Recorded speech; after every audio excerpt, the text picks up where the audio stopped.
ಇವರ ಹೆಸರು ಕಣ್ಮಣಿ. ಇವರ ಊರು ಕೇರಳ. ಇತ್ತೀಚೆಗೆ ನಮ್ಮ ಸ್ಟುಡಿಯೋ ಬಂದಿದ್ರು. ಕಣ್ಮಣಿ ಹುಟ್ಟುವಾಗಲೇ 2 ಕೈಗಳೂ ಇರಲಿಲ್ಲ, ಕಾಲು ಕೂಡ ಚಿಕ್ಕದಾಗಿತ್ತು. ಆದರೆ ಇದ್ಯಾವುದೂ ಕೂಡ ಜೀವನದ ಸಾಧನೆಗೆ ಅಡ್ಡಿಯಾಗಲೇ ಇಲ್ಲ. ತನ್ನ ತಂದೆ ತಾಯಿಯ ಪ್ರೋತ್ಸಾಹ ಒಂದು ಕಡೆ, ಸಾಧಿಸಬೇಕು ಅನ್ನೋ ಛಲ ಮತ್ತೊಂದು ಕಡೆ. ಕೈಗಳಿಲ್ಲದಿದ್ರೇನಂತೆ, ಕಣ್ಮಣಿ ಕಾಲುಗಳನ್ನೇ ಕೈ ಮಾಡ್ಕೊಂಡಿದ್ದಾರೆ. ಕಾಲುಗಳಲ್ಲೇ ಬರೀತಾರೆ, ಸುಂದರವಾದಂಥ ಚಿತ್ರ ಬಿಡಿಸ್ತಾರೆ, ಊಟ ಮಾಡ್ತಾರೆ, ಕೀಬೋರ್ಡ್ ಕೂಡ ನುಡಿಸ್ತಾರೆ. ಅಷ್ಟೇ ಅಲ್ಲ, ಶಾಸ್ತ್ರೀಯ ಸಂಗೀತ ಕ್ಷೇತ್ರದಲ್ಲಿ ರಾಷ್ಟ್ರ ಮಟ್ಟದ ಸಾಧನೆಯನ್ನು ಮಾಡಿದವರು ಕಣ್ಮಣಿ. ಒಂದು ಹಾಡು ಹಾಡಿ ಕಣ್ಮಣಿ ಅಂತ ಕೇಳಿದಾಗ ಹಾಡಿಯೇ ಬಿಟ್ರು. ಅನ್ನಪೂರ್ಣೆ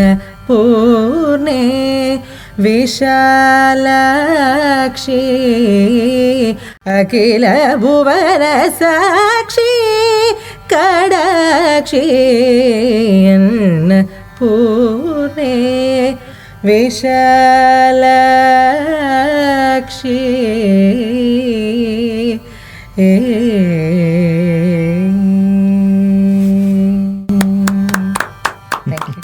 ಇಲ್ಲದಿರುವುದರ ಬಗ್ಗೆ ಚಿಂತೆ ಮಾಡಬಾರ್ದು, ಇರುವುದರಲ್ಲಿ ಖುಷಿ ಪಡಬೇಕು. I am very grateful for 1 lakh. ಒಟ್ಟಿನಲ್ಲಿ ಬಿ ಪಾಸಿಟಿವ್ ಆಗಿರಬೇಕು ಅನ್ನೋದು ಕಣ್ಮಣಿ ಮಾತು. In my whole life, I didn't think I am a disabled person. Be positive. ಎಲ್ಲವೂ ಇದ್ದು ನಮ್ಮಲ್ಲಿ ಏನೂ ಸಾಧ್ಯ ಇಲ್ಲ ಅಂತ ಹೇಳಿ ಕೈಕಟ್ಟಿ ಕೂತಿರುವಾಗ ಕಣ್ಮಣಿ ನಮಗೆಲ್ಲರಿಗೂ ಕೂಡ ಸ್ಫೂರ್ತಿ ಅಲ್ವಾ?